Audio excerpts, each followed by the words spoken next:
Baik, terima kasih atas kesempatan yang diberikan kepada kelompok kami. Kelompok kami akan menjelaskan tentang pelaporan kepemilikan antar perusahaan. Yang pertama, saya akan menjelaskan tentang pengertian investasi.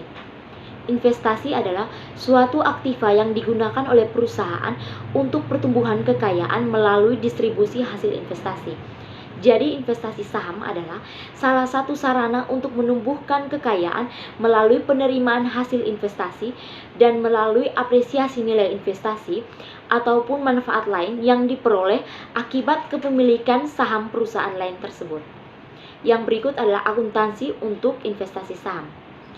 Akuntansi untuk investasi saham biasa ini tentunya adalah untuk memengaruhi investor apakah investor akan menyajikan laporan keuangan konsolidasi atau investor akan melaporkan investasinya pada saham biasa dalam neracanya dengan menggunakan metode biaya.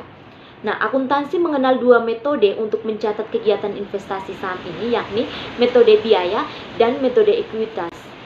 Penerapan metode akuntansi investasi saham baik untuk pencatatan maupun pelaporannya sangat tergantung pada ada tidaknya tingkat pengaruh signifikan dan ada tidaknya penguasaan oleh investor sebagai pihak yang membeli saham terhadap investe sebagai perusahaan yang sahamnya dimiliki oleh investor. Nah, untuk itu maka perlu dipahami tentang penggolongan investasi saham. Baik, cara untuk menentukan apakah harus menggunakan metode biaya atau metode ekuitas adalah sebagai berikut. Yang pertama, jika investasi kurang dari 20%, maka dicatat dengan menggunakan metode biaya. Yang kedua, jika investasi antara 20% sampai dengan 50%, maka dicatat dengan metode ekuitas. Dan yang ketiga, jika lebih dari 50%, maka dicatat dengan metode konsolidasi. Nah, yang pertama saya akan menjelaskan tentang metode biaya. Metode biaya digunakan ketika investor tidak memiliki kemampuan untuk mengendalikan atau untuk memiliki pengaruh signifikan atas investe. Ketidakmampuan seorang investor untuk melaksanakan pengendalian atau pengaruh signifikan atas investe akan kita lihat dari ukuran investasi, yaitu pada tingkat kepemilikan saham biasa kurang dari 20%. Nah, saya akan menjelaskan contoh kasusnya. Baik, diasumsikan bahwa perusahaan ABC membeli 20% saham biasa pada perusahaan XYZ sebesar $100.000 pada awal tahun, tetapi tidak mendapat pengaruh signifikan atas perusahaan XYZ. Selama tahun ini, perusahaan XYZ memiliki laba bersih sebesar $60.000 dan membagikan dividen sebesar $20.000. Dengan asumsi dividen dibayarkan kemudian. Nah, perusahaan ABC mencatat jurnal terkait dengan investasinya pada perusahaan XYZ, yaitu sebagai berikut. Yang pertama, investasi saham di perusahaan XYZ pada kas sebesar $100.000, dan yang kedua, piutang dividen pada pendapatan dividen sebesar $4.000. Nah, $4.000 ini didapat dari $20.000 yang merupakan pembagian dividen dikali dengan 20%. Sekian dari saya, terima kasih. Perkenalkan, saya Martina Haida Guntur, NIM 181201444. Di sini saya akan menjelaskan tentang metode ekuitas. Pertama, metode ekuitas. Metode akuntansi atau investasi antar perusahaan pada saham biasa dimaksudkan untuk mencerminkan ekuitas atau kepentingan investor yang berubah menjadi investe. Yang berikutnya, penggunaan metode ekuitas. Menurut ASC 323 datar 10 datar 30 mensyaratkan bahwa metode ekuitas digunakan untuk melaporkan investasi pada saham biasa seperti berikut. Yang pertama, perusahaan patungan perusahaan. Yang dimaksud, perusahaan yang dimiliki dan dioperasikan oleh sekelompok bisnis kecil. Tidak ada satupun yang memiliki mayoritas usaha bersama saham biasa treasure.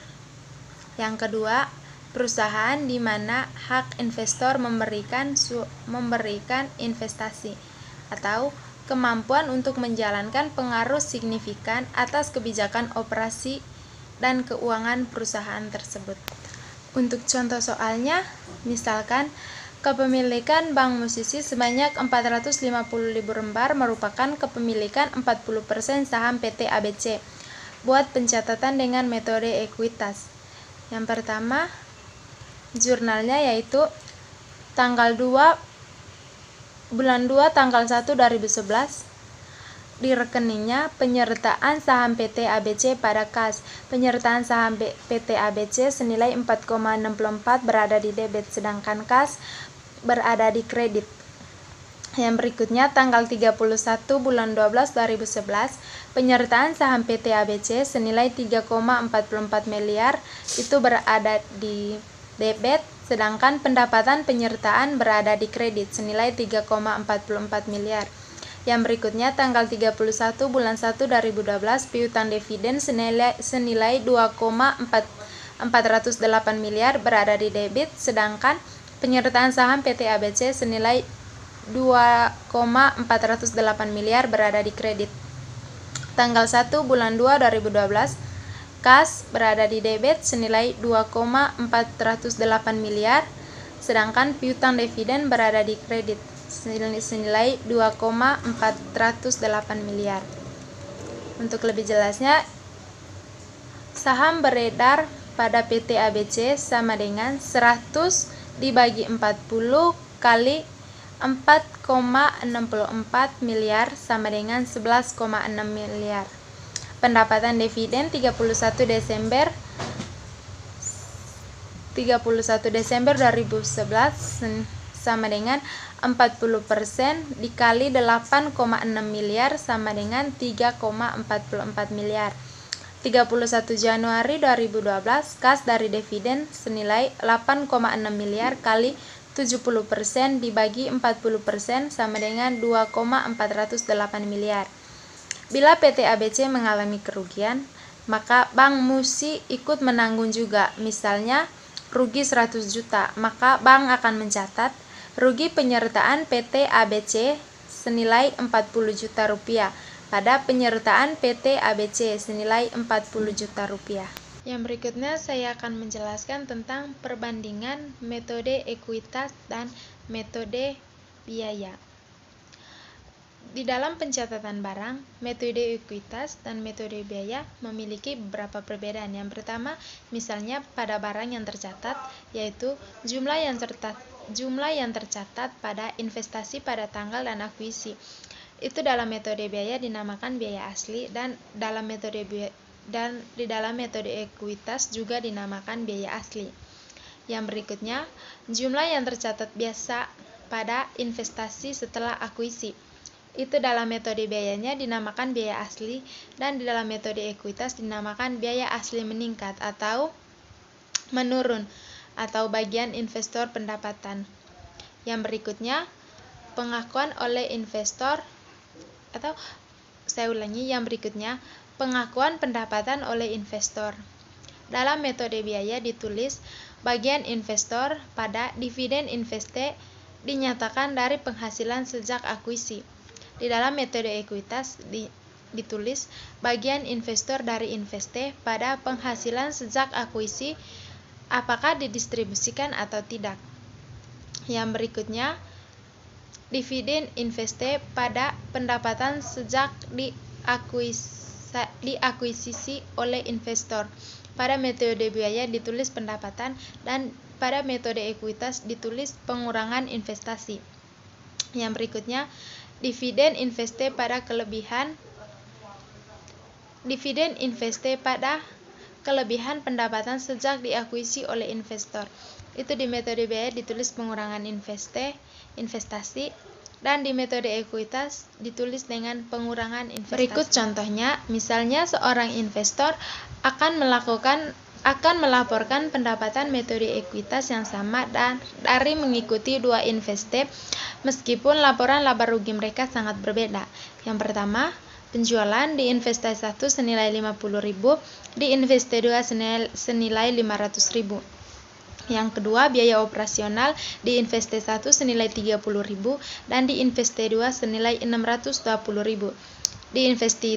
Yang berikutnya, pendapatan operasional atau kerugian senilai di investasi 1 senilai $20.000. Ini didapat dari penjualan dikurang biaya operasional, yaitu 50.000 dikurang 30.000 menghasilkan 20.000. Yang berikutnya, di investe 2 senilai $120.000. Ini didapat dari 500.000 dikurang 620.000, berarti di sini kerugiannya minus $120.000. Yang berikutnya, keuntungan atas penjualan tanah. Di investe 1 tidak ada, sedangkan di investe 2 $140.000. Pendapatan bersih di investe 1 senilai $20.000, di investe 2 kerugian yang $120.000 dikurang dengan keuntungan dari penjualan tanah. 120 dikurang 40.000 berarti menghasilkan 20.000. Demikian pula investasi pada saham perusahaan lain dilaporkan dalam ekuitas metode sebagai jumlah tunggal di neraca investor terlepas dari investe, aset, dan struktur modal. Baik, saya Helma Fenicia Sua, NIM 18100201442. Di sini saya akan melanjutkan materi yang berikut tentang kepemilikan selain investasi pada saham biasa. Kepemilikan tersebut dapat melibatkan investasi ekuitas di persekutuan atau kepentingan yang tidak mencerminkan kepemilikan. Yang pertama, investasi pada persekutuan. Pernyataan FASB umumnya berhubungan dengan perusahaan bukan dengan persekutuan. Oleh karena itu, perusahaan mempunyai investasi ekuitas di persekutuan umumnya mempunyai lebih banyak fleksibilitas, namun lebih sedikit pedoman untuk pelaporan investasinya. Yang kedua, ilustrasi metode pelaporan. Metode biaya dan metode ekuitas untuk akuntansi investasi pada persekutuan diterapkan dengan cara yang hampir sama dengan investasi pada saham biasa. Metode ekuitas lebih sering digunakan dalam akuntansi untuk kepemilikan di persekutuan, dan investor mengakui bagiannya atas laba persekutuan walaupun laba tersebut belum ditarik dari perusahaan. Yang ketiga, standar untuk pelaporan kepemilikan persekutuan. Metode untuk pelaporan kepemilikan di persekutuan adalah penting. Metode biaya hanya memberikan sedikit informasi sehubungan dengan investasi pada persekutuan, dan akibatnya secara umum bukanlah metode yang tepat untuk digunakan. Yang keempat, kepemilikan non-ekuitas di perusahaan lain. Dalam beberapa situasi, perusahaan mungkin mempunyai kepemilikan non-ekuitas di entitas lain yang dapat berbentuk perusahaan, persekutuan, atau trust. Contohnya, sebuah perusahaan dapat memperoleh bagian atas laba entitas lain melalui perjanjian operasi tanpa mempunyai kepemilikan di entitas tersebut. Yang berikut, materi tentang pertimbangan yang berhubungan dengan metode ekuitas. Yang pertama, ekuitas investor di investi. Berdasarkan metode ekuitas, investor mencatat investasinya pada biaya awal. Jumlah tersebut disesuaikan secara berkala untuk perubahan ekuitas pemegang saham investi yang terjadi ditentukan oleh keuntungan, kerugian, dan deklarasi dividen investi. Yang berikut, pengakuan pendapatan. Di sini saya akan memberikan sebuah ilustrasi atau gambaran. Asumsikan bahwa perubahan ABC memperoleh pengaruh signifikan atas perusahaan XYZ dengan membeli 20% saham biasa XYZ seharga $100.000 di awal tahun ini. Di sini kita tulis investment in XYZ company stock pada kas, yaitu $100.000. XYZ melaporkan pendapatan $60.000 untuk tahun tersebut. ABC mencatat 20% sahamnya pendapatan XYZ, yaitu $12.000 di akun yang disebut pendapatan dari perusahaan XYZ, yaitu sebagai berikut: investment in XYZ company stock pada income from XYZ company, yaitu $12.000. Yang terakhir, pengakuan dividen. Dividen dari investasi tidak diakui sebagai pendapatan menurut metode ekuitas karena bagian investor dari pendapatan investi diakui sebagai pendapatan investi itu. Sebaliknya, dividen investi dipandang sebagai distribusi yang telah diakui sebelumnya, pendapatan yang telah dikapitalisasi ke dalam nilai tercatat investasi. Investor harus mempertimbangkan dividen investi yang diumumkan sebagai pengurangan ekuitasnya di investi dan karenanya mengurangi nilai tercatat investasinya. Akibatnya, semua dividen dari investi diperlakukan sebagai dividen likuidasi menurut metode ekuitas.